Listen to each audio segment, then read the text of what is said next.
What's shaking, Chewy Nation? ChewbaccaLemma here, back with another Madden 19 Ultimate Team video today. Today we're talking about the solo battles of Blitz. This has been going on all week, and I have a way to score pretty high, I think. You can see me on the leaderboards. I generally do pretty well on these, and it sometimes changes what exactly gives you the best score, but I will give you all the pointers for what always works. So sometimes it doesn't matter if you give up points, and that's when you see people with 130,000, and other times it does matter, and that's when people are around that 100,000. So right now, it doesn't seem like you want to give up points, but that's why you see that discrepancy. But the tips that I give in this video should help no matter what. Whether it's a blitz, whether it's just regular solo battles, these are the ways to score really high on solo battles. And you can choose to use them to just get ultimate rewards, or you can choose to use them if you really are determined to get top 100. Everything you need should be in this video, I hope. So I'll talk about it, but let's go ahead and get into it. I'm going to show you some gameplay of a recent solo battle, actually this one that just happened today as I'm recording, that I did pretty well on, and tell you like how I did it.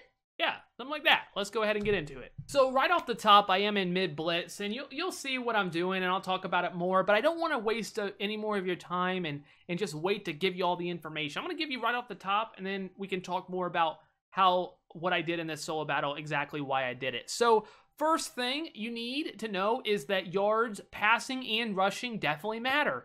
I would recommend, if you want to get the best scores, 500 passing, 200 rushing. The more you get, you're probably going to get a little bit higher score, but those are kind of like, I want to say thresholds, but that's kind of what you want to strive for. If you get 100 rushing, you should still get a really, really good score, but if you want to do the best, you really want to try to get that 200 and 500 passing if you have the time. You're not always going to do it, but that's something to strive for there. When you go to touchdowns, I would say a nice mix, 2 or 3 rushing and then 4 or 5 passing should do quite well. That should be good. So if you're going to score points, which you should be trying to score 50 every game, because you get bonus for scoring 50. You don't need to get any more than 50, but you need to at least get 50. You should be trying to get a nice mix of rushing and passing with maybe a couple more passing, but definitely get both. Then, so you have that, you have the rushing 200, you have passing 500. Also, first downs / completions. I do believe first downs matter 100%. I'm not so sure on completions. It could just be they're nicely related, because usually when you're throwing pass it, a lot of completions, you're getting a lot of first downs. But generally people say 30 completions with 20 first downs. So again, I'm kind of throwing all the information at you, but this is what you need to do if you want to try to get these highest scores. At the end of the day, you could just get ultimate rewards and be happy, but when they do blitz, something like this, the difference between top 25 and ultimate is pretty big, and you're spending an extra 20 minutes per solo. Do you see this? Do you see what just happened? That's ridiculous. But spending 20 minutes extra on each when there's only 4 games, that's 80 minutes, but the rewards, I would say, are definitely worth it in this scenario. Maybe not throughout the week when it's just normal solos, but if you want to spend a half hour per game and you want to go for top 100 or top 25 or top 10 or number 1, you're gonna have to spend some time on the games. That's the way it is. So that's what you need. That's what you need to do to get top 100 or some of the best scores. There's some other things, maybe some interceptions, kind of unpredictable. It's not always easy to get those, but if you strive for that, you should do well. So now let's go ahead and talk about my strategy. I will always, if I'm facing a bad team, and this was a bad team, I'll go for my rushing first using the Wildcat out of Vikings playbook, because if you have somebody fast, it's really easy. If you have a much better team, Wildcat, you can put a wide receiver if you change the package at quarterback, or you can just run Ricky as well. He's good enough. But you can run, whatever works for you. But Ricky Williams, or I have T.Y. Hilton or Tyreek Hill, whoever you have, you can put them in there by using a package called wide receiver at quarterback by using the right stick on the Wildcat formation before you pick your play. So that's nice. I've talked about that play many times. Other people have as well. That's only, well, I know it's in the Vikings playbook. It might be in a couple others, but it's definitely in the Vikings playbook. So that's how I get my rushing. Really easy against bad teams. Now, if you're facing a good team, you may want to do something like halfback tosses and like I-form slot, or something along those lines, stretches and sub in tight ends at wide receiver. Sub in your best blockers at wide receiver. Against the better teams, you might have to end up doing that, especially if your team is not quite as good. You get some good blockers out there, you should still have a lot of success and be able to run quite well against the CPU that doesn't. They run a lot of man, and you can run tosses and easily get out of bounds, or get to the sideline and maybe break it. Here you see I go out of bounds and I try to get a touchdown at the end, and you see I got a nice open receiver. T.Y. Hilton, you notice a couple times, he gets caught from behind. Now, that he didn't catch that quite in stride, but he has 96 speed, and he's getting caught by these guys. I think he has like a plus 10 speed advantage on these guys. At half, you see where we're at. We're about where I want to be. I have most of my rushing already done and a good start on my passing, and I get the ball to start the second half. Again, I would highly recommend focusing on yards first and then start doing first downs and completions. If I don't see it's a touchdown, I will just go ahead and dump it off to the running back. If I see it's like a cover two, like right here, it's a cover two man, I'll go ahead and hit my wide receiver right in the middle. And again, T.Y. Hilton somehow getting caught. 96 speed by guys that are way slower. But you guys know that's an issue in Madden, these fast wide receivers getting caught. But that is it. And now you see me running levels in this gun tray formation, which you've seen that mostly in this video. The running back is obviously really good with a table route. You don't necessarily have to run this formation. You can run other formations. If you put elite specialists on Ricky, you can get a table route in any formation. So that's pretty glitchy. But levels is pretty good. And you see we get a touchdown there. Levels is my favorite play, and I will keep doing it, and it seems to be working pretty well for me. So levels and gun tray is the move. And then let's go ahead and talk about defense. So I've told you how to do well. So I run mid blitz. I'm not going to say it's perfect, but I will tell you most people use it, and there's a reason. It's really easy to get sacks. The CP, I mean, there's some. They just absolutely put me on. They completely just put me on skates right there. The CPU is just making me look terrible in this game. But they will give you a lot of sacks, and then once you get something like this, they put you in. It's a long second down, and then you can go ahead if you want. You can go ahead and another sack here. You can play cover 2 or cover 3 or something like that. Protect the sticks, and there's no way they're going to get 20, 30 yards on you pretty much. Generally not. I find this to be this is a nice little adjustment I made. I usually, if I know they're passing, I will also pass commit, and there's no way they're going to get that, and you see Boye making the play there. 95 overall with all my chems. It looks so beautiful. And now we're back at it. We got the pick. Again, now that we're in the fourth, you go out of bounds, the clock completely stops, so you can really get those completions and first downs, really pile them up quite well. Same with the last 2 minutes of the second.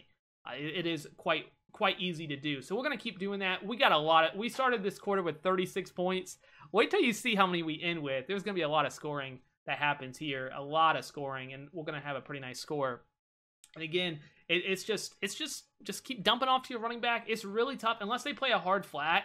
They're not going to cover it. And then if I see that this open in the middle of the field, I'm just going to go ahead and take it. If I see that I think they're in cover 2, and then Dion just makes a beautiful play. Like I said, there's going to be a lot of scoring.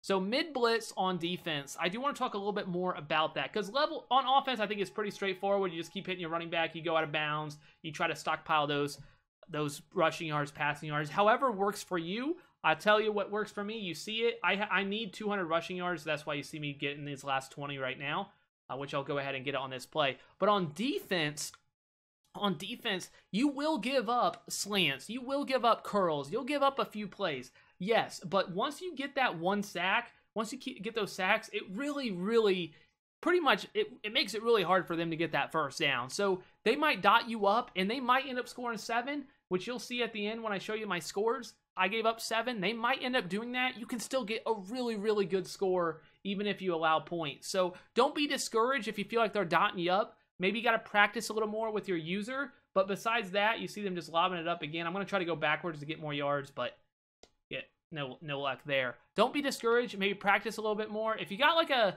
really good team, it's going to make it a lot easier, of course, if you got good corners. Like wow, Ricky. I have my Dion. I think he's at like a 93 or whatever. I'm not sure. Maybe he's a 94. Chemmed up. I don't have the new Dion isn't available yet, the Blitz one, as I'm recording this, but nobody's able to construct him yet. But if you have a good team, it makes it a lot easier. If you have 90 man on your secondary, it's going to be a lot easier. They're still going to get beat. They're still going to get beat on slants. It will happen, but it won't happen every single play. You're going to You're going to lock them down. They're going to run play actions. They're going to get sacked. And then all of a sudden, it's going to be really tough to stop them. So if you're like, all I keep doing is they just keep dotting me up. You just got to practice a little bit with your user. Make sure to take away those routes in the middle of the field that just completely burn your guys. I hate that actually got completed there. Dang, Ed Reed, what are you doing? You just got to practice a little bit in mid-blitz. Mid-blitz is the way. If you find another blitz that you find to be good for you, nice lurk here, then you can run it. I mean, this is just how I do it. This is what most people do. You don't have to stick to it. I usually pass commit when I know they're passing, and I just run mid-blitz and user the middle linebacker and then peel off. The blitz a lot of times will come in on the side, and if it doesn't, I'll user and try to take away a route that I see is getting beat. I stayed in bounds there. That's terrible. Don't worry, we still have a lot of scoring to happen. Believe it or not, I missed my read there, but we'll go ahead and hit Ricky and get the first down. That was a little mistake on my end. Staying in bounds, happened to use a timeout, but we get another touchdown there, and just like that, 63. Go ahead and kick our extra point. Another thing I wanted to say, so I think I've pretty much given you all the tips on how to get the highest scores and what exactly I do to get those high scores. But I usually don't go for 2. It's not that I feel like I'm really good with my 2s now, but I usually get 50 almost every game. So though I didn't get it on the featured, so I might have made a mistake there. But I usually just go for 2, like on the very first touchdown to go 8-0, and then I just score. I know I have to score 7 touchdowns if I get 1 2-point conversion. I feel like it's usually not an issue, but some people will say, like, just go for 2 every play. I can't argue with that because the odds are you're probably going to get it most of the time once you find a good 2-point conversion play. And speaking of that, a lot of people, as you see, I kick it out of bounds here because I wanted them to get an interception here. I go ahead and kick it out of bounds 1 second. Maybe I should have went down, though. I finished with 19 first downs. So this might have been a mistake. I'm not really sure. I think it worked out okay. But let's just go ahead and talk about this real quick because I do think this is important before I get into my other points. So I kicked out of bounds 1 second. I go ahead and run mid-blitz. I only rush 4 because I don't want the rush to come in. And I let myself go ahead and user it. And I got, luckily, a very nice animation. And I'm able to return it. So I just got a touchdown and another pick. I'm not really sure. I don't think the points at this point matter. Make sure, though, you're getting that 50 points. But I don't think the touchdown really mattered too much. And then we'll go ahead and show you after the box score. There we go. We'll show you the box score, and then I'll talk about my 2-point conversion. Since I did end up recording this after I already went for 2, so I started recording. I'm like, I should show you this game because it was going well, and I felt like I was going to do well. And 200, 500, you see I did everything I wanted to. 7 turnovers as well, 78-0. Only 19 first downs, though, so that might have been a little bit of a mistake. But I right at the beginning, I got a touchdown, I got my 2, and I'm like, I feel like I got this down. It was my 3rd solo before I did the feature, and I waited to do that one. And you see a 1207 user skill, 1,500 points for scoring 50, which is nice. Again, make sure you're scoring 50. And you see our scores there. If we would have just had a good last solo, we would have been up there with those top few players. But unfortunately, we kind of choked there. But anyways, so we finished with a really, really nice score. You go 7 touchdowns. I would say 4 passing, 3 rushing is a nice. Maybe another passing. Maybe if you score another touchdown, it should be a nice amount. And then 1 2-point conversion if you only score 7 touchdowns. For me, I've noticed, and I'm sure many others have noticed this as well, if you come out in 3 wide receivers and a run, they will come out in goal line. At least they do in that levels play that I run. So they come out in goal line, and then I just audible to levels. I make that one of my audibles, on the fly. Go ahead and switch it to levels, and then I'll just hit one of the out routes because they just burn all the corners. Just make sure to block your tight end, and then I'll just throw it to one of my wide receivers. Easy 2-point conversion, pretty much 100% of the time. Or you can find another 2-point conversion play if you like better. But if you come out in a run on the 2-point conversion play and then just audible to a pass, they're going to be in goal line. So assuming you have players that can beat goal line, you could do this with a lot of different things. You could run, just run a slant. And, if you come out and run first and audible, you should be able to beat them a lot of times on those 2-point conversion plays. Gun tray, come out and run. They always come out in goal line, audible. That's how I've been doing it. You don't necessarily have to do it that way, but I do find that to be quite successful. For me, you can go for 2 for every time. I'm sure people will say that. Do it. I think I mentioned it. That's up to you, of course. So what do you guys think? I gave you everything I got. 500 passing, 200 rushing. Make sure to get a nice handful of passing touchdowns, 4 or 5, rushing 2, 3, should be good.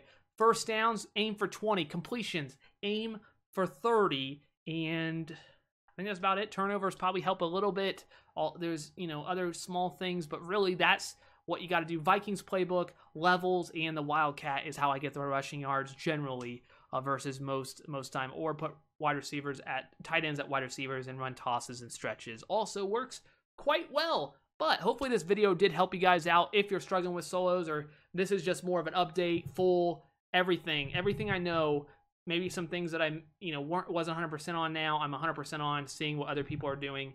This will get you high scores, 100%. That's your call. If you want to spend a half hour per solo, that's up to you, but this is the way to do it. So thank you guys so much for watching. I hope you guys did enjoy. That's all I got. ChewbaccaLemma.